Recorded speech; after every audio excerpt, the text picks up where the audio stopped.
सच्चो सतराम। कृपया इस चैनल को सब्सक्राइब करें और बेल आइकन को प्रेस करना ना भूलें। धन्यवाद। सच्चो सतराम।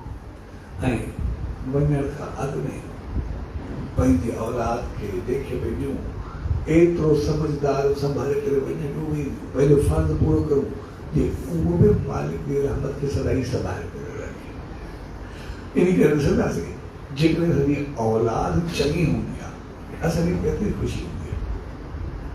मालिक रहमत करे औलाद जो थोरो पेर पोइ ते पवंदो आहे तो धरती तो ज़मीन बिगड़ी वेंदी आहे, असां परेशान थी वेंदा आहियूं। असां औलाद खे थोरो बि ग़लति रस्ते ते हलंदे ॾिसी न सघंदा। सही औलाद असांखे चङी लॻंदी आहे। तंहिंजे करे जीवन जो मक़सदु आहे असां उन मालिक जी सही औलाद थियूं ऐं वरी पंहिंजी ख़ुशी आहे संसार जो पंहिंजी सही औलाद ॾेई करे वञे। असांजे जीवन जी ख़ुशी आहे त मालिक जा सही नौकर बणजी करे रहूं। असांजी ख़ुशी आहे संसार जे सही नौकर ॾेई करे वञूं जेके वरी संभालणा न पवंदा। असां सही चौकीदार हुजूं ऐं संसार जे सही चौकीदार ॾेई करे वञूं जेको ग़लति थियणु करणु या थियणु न ॾे। असां सही ड्राइवर हुजूं, पंहिंजी ज़िंदगी खे सही रस्ते ते हलायूं ऐं औलाद बि पंहिंजी सही ड्राइवर ॾेई करे वञूं। सही रस्ते ते हले त असांखे ख़ुशी थींदी आहे। थोरो बिगड़ी गाड़ी में एक्सीडेंट करे पूरो करे रखंदी। तंहिंजे करे असांजो सभु कुझु मालिक बढ़ाए करे मोकिलियो, असांजी नेचर बढ़ाए करे मोकिलियो। तंहिंजे करे असां उन सॼे साईं जी दामन में ईंदा आहियूं, उनजी रहमत में ईंदा आहियूं जंहिं असांखे जी बि ॾेखारियो, जीअण बि सेखारियो ऐं मरण बि सेखारियो। जीअण बि ॾेखारियो, पंहिंजे जीवन खे सही तरीक़े सां हलायो, बहितर हलायो।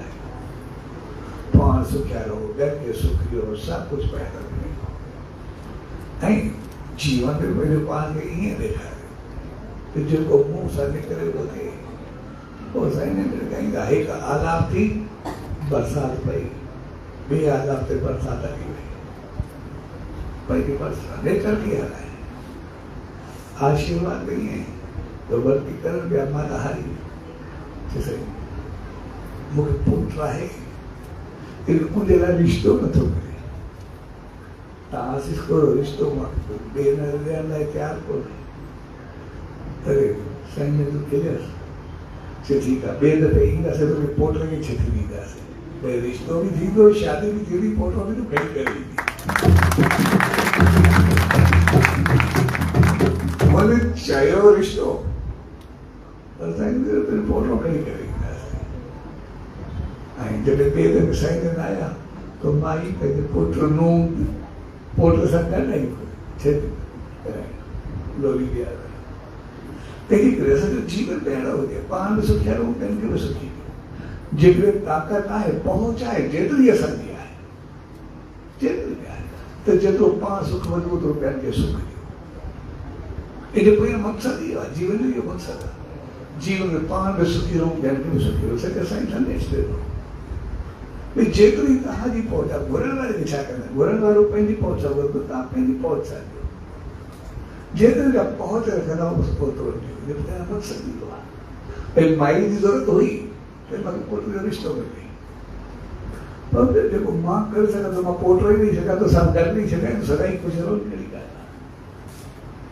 तंहिंजे करे इन मक़सदु ज़िंदगी में जेको बहितर करे सघंदा उहो ओतिरो कयो।